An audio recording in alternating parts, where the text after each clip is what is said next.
तबाही मचेगी। 60 से 80% दिल्ली खत्म हो जाएगी और सब कुछ मलबे में मिट जाएगा। कि इंडोनेशिया में भूकंप आएगा, दिल्ली में भूकंप आएगा, इंडिया में भूकंप आएगा और बहुत सारी बातें पूरी हुई। क्योंकि अनऑथोराइज्ड कॉलोनीज भी हैं और खुद बनाए हुए घर ज्यादा है, उसकी वजह से दिल्ली में बिल्डिंग बायलॉज का पालन नहीं हुआ है। भूकंप आ रहे हैं इंडिया में भी। आपने अब तक भूकंप के झटके देखे हैं, लेकिन इंडिया में भी आप भूकंप से मैं देख रहा हूँ। एनसीआर में तकरीबन 3.5 करोड़ की आबादी रहती है, यानी इतनी बड़ी आबादी पर तेज भूकंप का खतरा मंडरा रहा है। दिल्ली खुद सेस्मिक जोन 4 में आती है।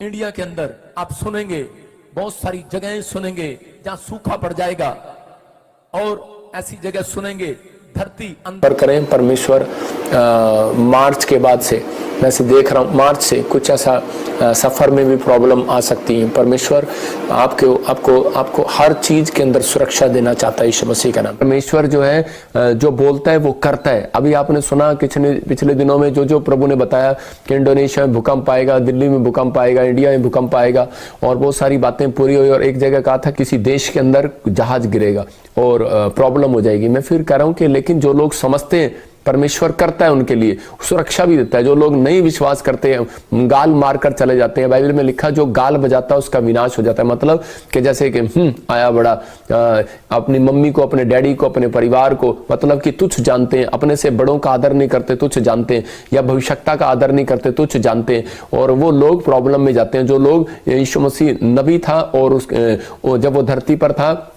तो बहुत सारे लोगों ने उसकी बात का विश्वास नहीं किया और उन्होंने नुकसान उठाया। ऐसे ही बहुत सारे लोग इस समय ऑनलाइन चर्च में जुड़े हुए हैं, जो लोग विश्वास के साथ जुड़े हुए हैं। मैं कह रहा हूं प्रतिफल आपकी गोद में होगा यीशु मसीह के नाम में। आप आशीषों को देखेंगे और आपकी ब्लेसिंग खुलेगी। मैं कह रहा हूं कि पवित्र आत्मा ने उस समय भी पुराने नियम में भी लूत को कहा कि अपनी पत्नी को बोल पीछे मुड़ के नहीं देखना, और लेकिन उसने पीछे मुड़ के देखा और नमक का खंबा बन गई। आज बहुत सारे लोग जो है इन गलतियों को करते हैं कि भविष्यता किस लिए होता है। भविष्यता आपको दिशा दिखाता है। हमारी भविष्यवाणी आपको दिशा दिखाती है जब आपको समझ में नहीं आ रहा कि मैं अपनी जिंदगी में क्या करूं। मैं कह रहा हूं कि अगर आज आप ऑनलाइन चर्च विश्वास के साथ प्रचार में जुड़े हुए हैं और ऑनलाइन प्रोफेसी में जुड़े हुए हैं तो मैं कह रहा हूं परमेश्वर आपको दिशा दिखाएगा। ये कोई आपको मैसेज करने से, कमेंट्स करने से प्रोफेसी नहीं करूंगा मैं। परमेश्वर का आत्मा जो मुझे अगुवाई करेगा मैं उसके द्वारा आपको प्रोफेसी दूंगा ताकि आप लोग पवित्र आत्मा के अनुग्रह में उस दिशा को पकड़ें और ब्लेसिंग को देखें। आज पवित्र आत्मा आपके लिए अद्भुत काम करना चाहता है। ये पाल में देखो जो बताया गया पवित्र आत्मा ने पूरा किया, लेकिन परमेश्वर आशीष दे और शांति दे उन घरों में भी जिन घरों में हादसा हुआ। क्यों बताया गया? इसलिए बताया कि ताकि आप लोग समझें कि सफर में जाना है या नहीं जाना है, क्या करना है क्या नहीं करना। क्योंकि बाइबल प्रकाशित वाक्य में पहले से भविष्यवाणी की पुस्तक है ये कि पवित्र आत्मा ने सब चीजों के बारे में पहले से बताया। सबको जय मसीह की। मैं प्रोफेट बजिंदर सिंह परमेश्वर का धन्यवाद करता हूं और आप सबका भी धन्यवाद करता हूं कि जो लोग इस समय ऑनलाइन है। आज मैं विश्वास दिलाता हूं उन लोगों को जो इस समय बड़ी देर से घंटों से आप आराधना कर रहे थे आज ऑनलाइन चर्च बैठकर, और इस समय आप गवाहियां सुन रहे थे। परमेश्वर आपकी जिंदगियों में ब्लेसिंग देगा और परमेश्वर आपके जीवनों में बहुत सारी आशीषें स्वर्ग से रिलीज करे। मैं आप सबके लिए दुआ करना चाहता हूं। आइए हम सब हाथ उठाएंगे और परमेश्वर का धन्यवाद करेंगे। परमेश्वर मैं प्रार्थना करता हूं इसी समय पवित्र आत्मा जी के जो लोग इस समय ऑनलाइन चर्च में जुड़े हुए हैं, पवित्र आत्मा इनकी जिंदगियों में आशीष दे। जो इस समय पवित्र आत्मा मुझे सिंगापुर से, मलेशिया से, थाईलैंड से, इस समय पवित्र आत्मा मॉरिशस से, बैंकॉक से, पवित्र आत्मा न्यूजीलैंड से, ऑस्ट्रेलिया, अमेरिका से, कनाडा से, पवित्र आत्मा जर्मनी से, नेपाल से, पाकिस्तान से, इंडिया से, परमेश्वर हर कोने से, कहीं से भी पवित्र आत्मा, ब्राजील से, क्या पवित्र आत्मा जी फ्रांस से, इटली से, पवित्र आत्मा कहीं से भी देख रहे हैं। परमेश्वर इसी समय इनके घरों में आज से बड़ी ब्लेसिंग आने पाए क्योंकि पवित्र आत्मा ये तेरे कलाम को सुनने के भूखे और प्यासे हैं। और पवित्र आत्मा जी जो इस समय पवित्र आत्मा कोई भी डरा हुआ है, कोई भी घबराया हुआ है, कोई भी पवित्र आत्मा आज परेशान है किसी नौकरी को लेकर, जॉब को लेकर, पवित्र आत्मा कोई बच्चों की शादियों को लेकर, कोई भी किसी प्रकार की पवित्र आत्मा बीमारी से जूझ रहा है, परमेश्वर मैं ऐसे लोगों के लिए आज प्रार्थना करता हूं पवित्र आत्मा जी। वो लोग आज पवित्र आत्मा जी प्रार्थना सुनने के बाद परमेश्वर बड़ी शांति को अपने घर में देखने पाए, बड़ी गुड न्यूज को स्वर्ग से आते सुनने पाए। परमेश्वर ये लोग आशीषों को देखने पाए यीशु मसीह के नाम में। आमीन आमीन। पवित्र आत्मा आपकी जिंदगियों में आशीष दे। बहुत सारे लोगों को आज परमेश्वर आशीषें देगा, लेकिन मैं आपको हमेशा एक विश्वास की बातें इसलिए बताता हूं कि ताकि आपका विश्वास बढ़े। हम इतनी देर से आपको गवाहियां क्यों सुना रहे थे कि ताकि ये हमारी कमियां हैं कि आज हम ईश्वर को जानते कब है जब हमारी नीड होती है, जब हमारी आवश्यकताओं की हमें बहुत ज़्यादा ज़रूरत होती है तो हम परमेश्वर के वचन के पास जाते हैं। उसकी आराधना करते हैं, उसकी स्तुति करते हैं। और जब वचन हमें अपने पास लेके आता है तो हम उसे नहीं देख पाते।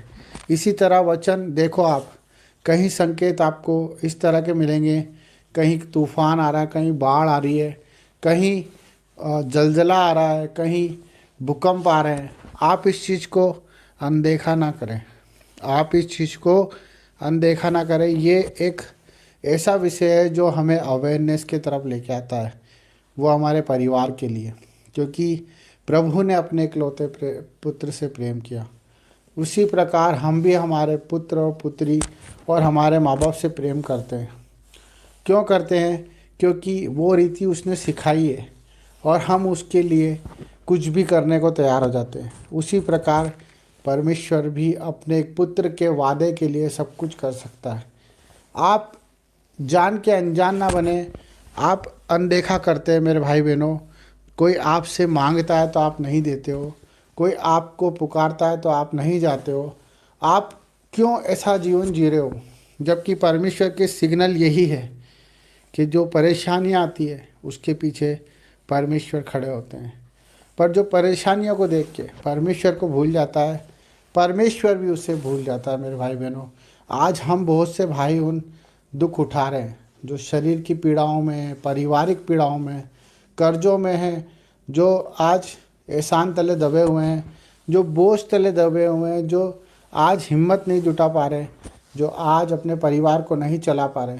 ये सब बातें प्रकृति के रूप में हमें सिग्नल देती है, जो परमेश्वर के वचन के द्वारा हमें, जिस तरह से एक पुलिस वाला आराधना करता है, जिस हम इस सृष्टि में आए हैं, हम जिस दिन अपनी फ़िक्र करना छोड़ देंगे, जिस दिन हम दूसरों की फ़िक्र करना शुरू कर देंगे, उस दिन आपको परमेश्वर की हर एक बात सुनाई भी देगी और दिखाई भी देगी। हमें अपने दर्दों को, अपने दुखों को आज अपने जीवन से निकाल के फेंकना है। हमें उनका महत्व ख़त्म करना है। जो हमें लगता है कि हमारे बिना नहीं हो सकता, वो चीज़ों को हमें छोड़ना है। मेरे भाई बहनों, हमें हर एक जिम्मेदारी को प्रभु को सौंपना है, हमें हर एक बात को प्रभु के हाथों में सौंपना है। चाहे वो कितनी भी बड़ी बीमारी क्यों ना हो, हमें परमेश्वर के हाथ में ही सौंपना है। चाहे वो कितना ही बड़ा संघर्ष क्यों ना हो, क्योंकि जब आयुब को आप देखते हो बाइबल में कि वो परमेश्वर को कहता था कि अगर परमेश्वर चाहे तो मुझे मार भी दे तो मैं उस पर भरोसा करना नहीं छोड़ूंगा। हमारा भरोसा परमेश्वर पर होना चाहिए, क्योंकि न्याय का दिन निकट है। आपके न्याय का दिन निकट है, क्योंकि आपने जो करा है उसे आपको प्रभु के सामने रखना पड़ेगा। इसलिए मन फिराओ, पश्चाताप करो, प्रभु के करीब आओ, दुआएं करो, प्रार्थना करो। इसी से बचोगे,